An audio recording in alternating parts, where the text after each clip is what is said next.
Okay, y'all. So we are at Axum Art Cafe.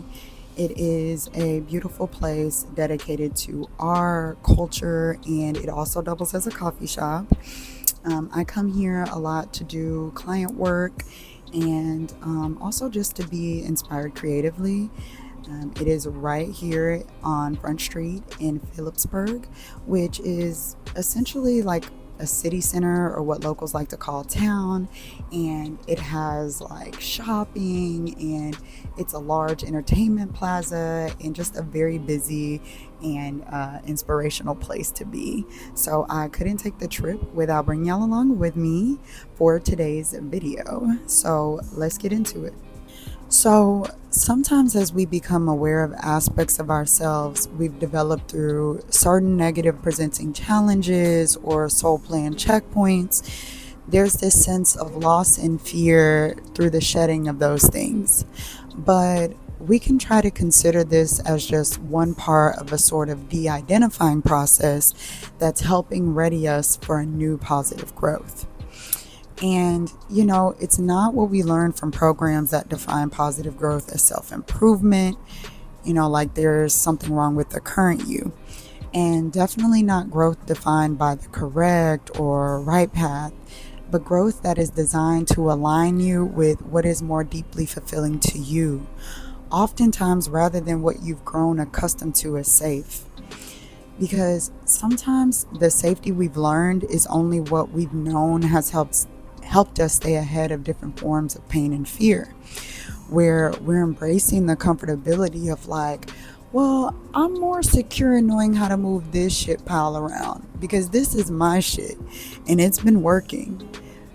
And yeah, it's been working hard, but only against you. Because it's kind of like, how do you call it? The devil you know, right? And of course, moving through some of these phases to shed things doesn't always feel good or easy because it comes with unfamiliar internal change that may not be immediately understood and can even be triggering based on past experiences, and some of these past experiences where it's like either conscious you, the shadow, or ego remembers negatively. But from my own experience, anchoring to the meaning behind this growth is what makes it worth it. So, for example, in my video for spiritual speakers or spiritual messengers, I talk about the higher reason for these soul plan checkpoints being more to individually experience aspects of imbalance here within creation, so you personally know what you want to create or change for yourself and for collective purposes. And again, I know some of these checkpoints can be so deeply painful, they create second, third, and fourth degrees of impact. But impact also breeds inspiration.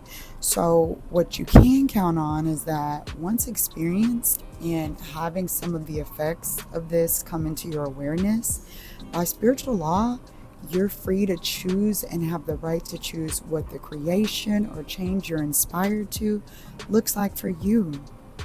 So, if you find that you get stuck in the choosing, try catching and accepting what no longer feels supportive to your highest good. Because I've seen these are the things that lie in the background, even when you've already done so much to connect with viewing contrast from a higher perspective. And like we hear it used all the time, but what really is a highest good? So I define highest good as the conditions and circumstances where you feel connected outside of the confines of anything you experience here that can disconnect you from the deeper, higher spiritual truths of wholeness. Wholeness that looks like you're connected to everything, even through the separation that incarnating here comes with. But it's also like we'll find out what's not supporting what we truly want. And then, because of the entrenchment of certain experiences, we'll have an autonomic response to find reasons or connect emotionally to something that brings us back down to a lower perspective. But here's one of the keys I found to breaking out of this cycle: practice. So, create yourself a bridge to the new foundation with practice. Because some life events, if having persisted for longer periods of time, can mean you hold higher degrees of attachment. But new foundations need new soil, and practice is also a form of replacement. So, with this process of shedding the old and replacing with new, you know, just like a sport, that practice is going to increase your skill, which is all time on earth truly is, a place to work on sharpening those skills. So, you know, also like a sport, it can be a challenge to stay motivated to practice, but keep an open channel with source because a lot of the conspiring, even internal change, happens in the spirit before ever materializing in the flesh.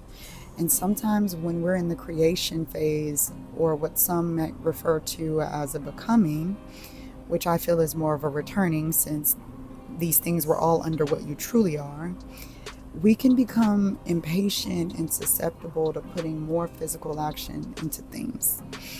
Um, we're being asked to become skilled at trusting the process, the de-identifying process. And I've been breaking down my own soul plan healing for a minute. But in all of that breaking down, what we sometimes forget is the trust when doing something that'll fill us back up. Fill you back up to who you may not necessarily recognize or feel familiar with, but where after some practice within aligned action, you'll actually feel more complete in. So, how do we lock down that version? By isolating what you do love or truly care about and using it to make it to the other side of that bridge you created for yourself.